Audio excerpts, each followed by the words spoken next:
Hey guys, hi, my name is Esteban.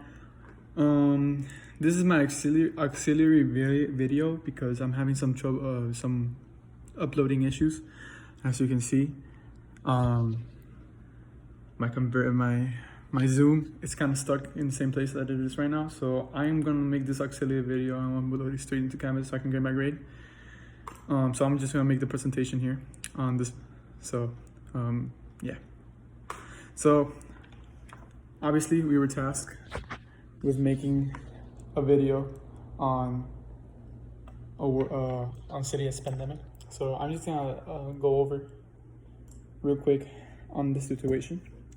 So coronavirus is a disease that has taken over the world basically, and has put every country in the world into basically an alarm state. Basically, they're scared. And the numbers of coronavirus and the number of cases that have popped up is almost impressive and scary at the same time. So, as you can see clearly, let me see if I can get a better angle. As you can see clearly, almost 500,000 confirmed cases in the United States, and there are almost like 1,700,000 cases in the world right now. The fact that we have almost 1/3 of the global cases is kind of even more frightening in the United States, and there's a good reason for that, because this is the country that people call the first world country, and and it's the birthplace of capitalism, basically, and it's it's basically the stereotype when people think of capitalism. So this situation has forced us to adapt and try to move from the physical workplace or physical space into the virtual space, as countries have implemented social distancing regulations. So COVID-19 and these regulations have affected many aspects of our own daily lives. So, for example, some of the few adaptations that have happened in the field of health, in the field of education, the job market. And even the government itself has suffered changes, and they have had to adapt. And obviously we have extremely social changes. So I was going to talk about the health field a lot too. I was going to talk about mainly the fact that the health field has suffered a lot. So, for example, I'm gonna speak about the fact that none of the countries in the world were prepared for such a high risk of a respiratory, highly transmittable disease. For example, Italy is literally telling people, the people is keeping their people in their homes, and people are dying in their own homes because the disease has spread so much, and the hospitals can't really take them all in because there's no space. This is another, and I have a video actually in my PowerPoint that I could show in my other presentation, but I can't really show now because it looks weird. I try to fix it.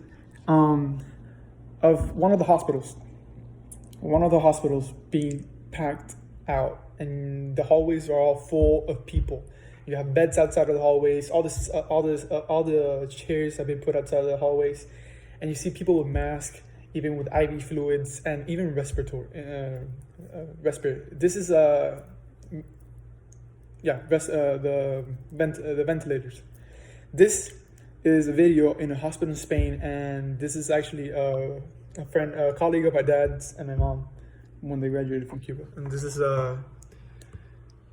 one of the current. Let me see if I can get it. This is one of the current views that people have. So concurrently, you can see how the hospital is very packed. You see IV fluids, people sitting on the outside. You can see there's barely space. You see doctors running around, and there's barely space. The crazy thing about this is that you can see how ill prepared people were for this. So they've had to adapt and create measures to keep people away from mass places. For example, New York is in total lockdown. Italy, total lockdown. Streets empty. So now people are home. So, for example, my mom is a health provider and she works from home. So she's constantly getting calls every day from patients because people get sick other than right now coronavirus. So there's all people getting sick, they needed treatment for their feet and they really can't go outside. So they have to literally call their health providers and leave messages so the health providers can come back to them and talk to them. So the adaptation, apart from people taking measurements in hospitals and sending people back home to do social distancing or physical distancing, as I like to call it, it's basically amazing how ill-prepared some of the hospitals were and some of the countries were for such a big, massive danger.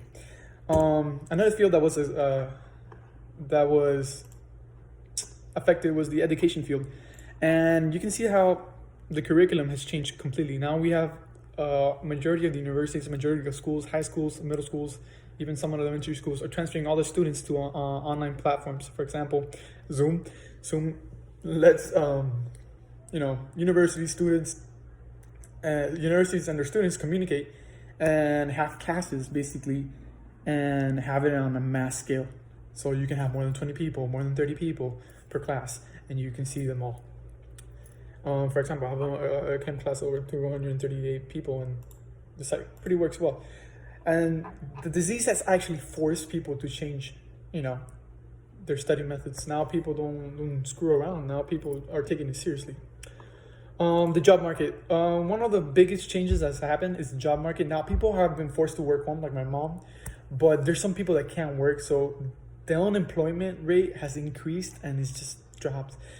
America has been, the government has been trying to, they implemented a stimulus, and even that's not working. It's not doing as effective as it should be. A lot of people are really struggling right now.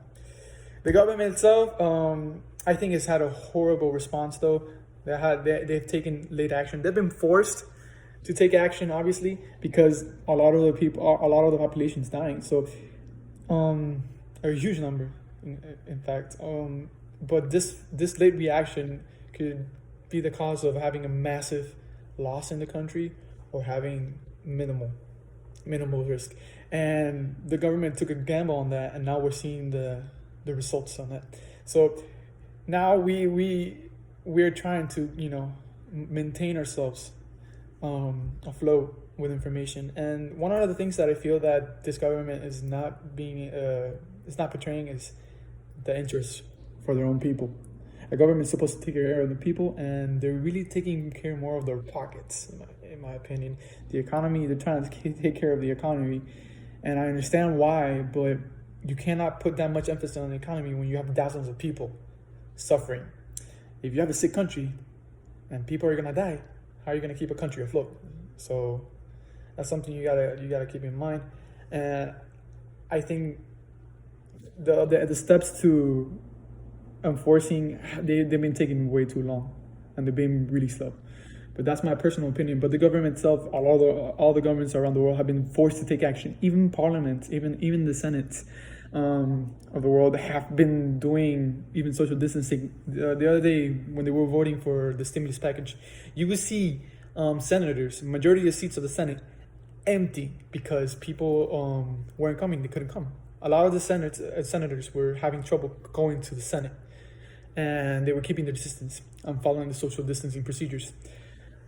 So it's been an interesting way. It's been interesting seeing how even in these occasions the government still struggles, but tries to work their way through. Social. The social